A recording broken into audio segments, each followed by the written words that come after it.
Ce qui s'est passé aujourd'hui, c'est un accident assez inhabituel, je dirais même assez insolite, dans la mesure où, à peu près aux alentours de 13 heures, un camion a traversé la barrière de Rufisque en direction de Thiès, enfin des régions, bref en s'éloignant de Dakar, et juste après avoir passé la barrière de péage, sa benne télescopique s'est levée.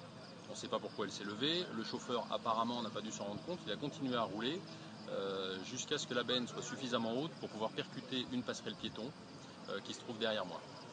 Alors le poids du camion, la vitesse, la violence du choc a fait que la structure métallique, qui est une structure légère mais une structure béton aurait souffert aussi, la structure métallique qui est la passerelle, est tombée sur le camion et a d'ailleurs au passage écrasé la cabine du camion.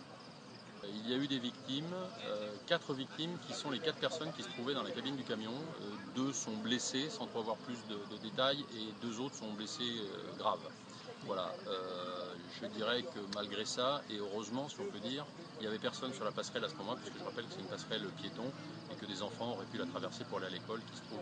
Le problème récurrent et sur lequel on peut agir, c'est la surcharge des camions qui eux endommagent beaucoup la chaussée.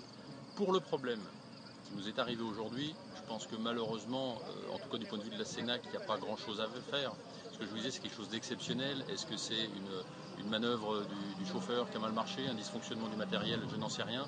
Et là, on devrait peut-être se diriger plus vers l'obligation de contrôle technique ou contrôle régulier de ce genre d'engin. Mais une fois de plus, je ne sais pas pourquoi la benne s'est levée.